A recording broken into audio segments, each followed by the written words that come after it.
يا اهلا بكل حبايب دفى البيت. اهلا بيكم يا حبايبي. تعالوا احكي لكم حكايه صغيره، حكايه خناقتي انا والجنينه، وازاي زعلنا من بعض، وازاي كمان اتصالحنا تاني مع بعض. الجنينه انا بحبها قوي، بس زعلتني جامد. ايه الحكايه؟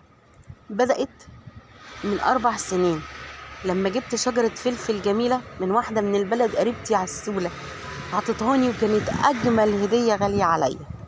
الشجرة دي مش زي أي شجرة فلفل، هي قصنونة، شجرة صغننة يجي 20 سنتي في شالية صغننة، بتطلع فلفل ألوان جميل جدا جدا جدا. الفلفلة ما تجيش سنتي، بس ألوان مبهجة في الشجرة، كانت بتديني فرحة وسعادة. وبسببها أنا عملت الجنينة دي وزرعناها في أرضها، عيناها مش شالية وحطيناها في أرضها، وفضلت تطرح مثمرة طول السنة بتديني إنتاج. وفجأة وبدون مقدمات ماتت.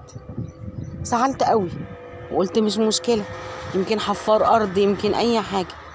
حبة ولقيت النعناع اللي بحبها في آخر الصيف ماتت هي كمان، ماتت كلها ودبلت، مش لاقية ولا نعناع. في إيه بيحصل؟ حرتنا الأرض معاكم وصورناها ونضفناها وزرعناها، برضو الكزبرة ما طلعتش، ولا الفجل ولا الجرجير. في إيه يا ست أرض؟ انت مالك بتزعليني كده ليه؟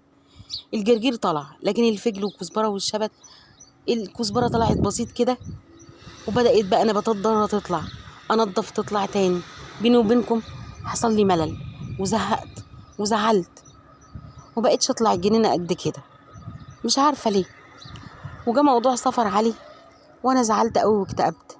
ما كانتش في حاجة بتحاول تخرجني إلا الفيديو اللي بسجله معاكم، بحاول أبقى معاكم أنسى الزعل شوية.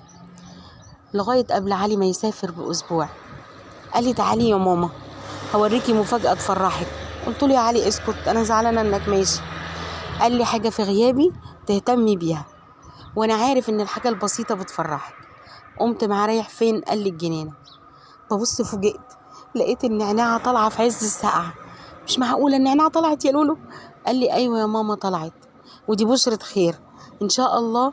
انا هكون في مكان كويس في الجيش ان شاء الله، وما تخافيش عليا وما تقلقيش. طول عمرك يا ماما بتحبي الزرع وبتتبشري بيه. بصور النعناع فوجئت ان شجرة الفلفل طلعت، ومش شجرة واحدة 2. فرحت قوي. قال لي يلا بينا يا ماما، ايد على ايد انا واخواتي وانتي ننضفها. جيت قعدت في الارض وفعلا نضفتها كلها، وبقيت اطلع بقى، الاقي مثلا كزبرية نضيفة انضفها واروقها، وعين كل النباتات الضارة. والاولاد كانوا بيساعدوني كمان في التنظيف ده، والحمد لله ايد على ايد كله بيكمل ويزيد. ولقيت حمدي بيقول لي يا ماما عندي فكرة، احنا عندنا بصل مزرع، بدل ما نرميه يلا بينا نزرعه في الجنينة. وقد كان، قعدت انا وحمدي زرعنا البصل بصلة بصلة، بصراحة كان محصول جميل وكانت فايدة حلوة. وجاب لي بذور كزبرة وجرجير وشبت وفجل. والحمد لله بعد ما نضفنا الأرض وحرتناها زرعناها من جديد.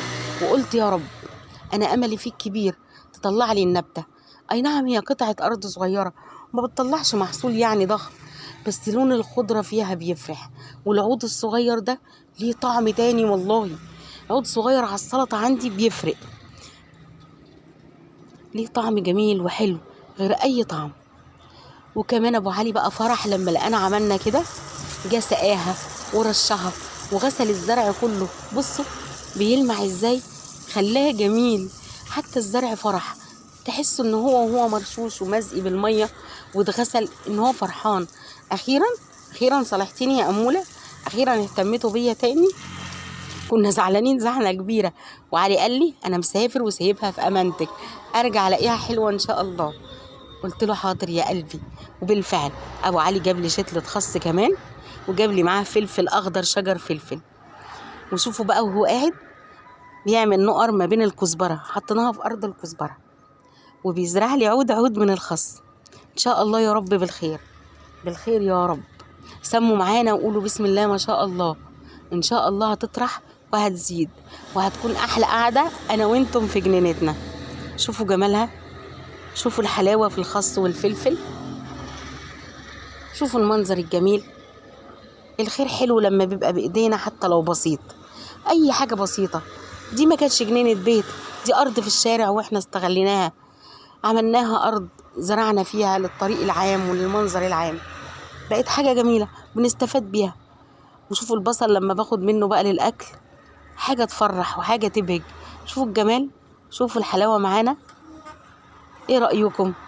كل واحد لو ما عندوش زرع ان شاء الله يجيب علبة صغيرة في البلكونة يحط فيها شوية حلبة، اما تطلع وتنبت هتبقى روعة. الحلبة الخضراء بتجيب سعادة والله في المكان. واي حد بيعدي بيبقى عايز بصل من عندنا بياخد، نعناع بياخد، خس بياخد. يعني هي صغيرة بس بتكفينا وبتكفي الكل. ليه؟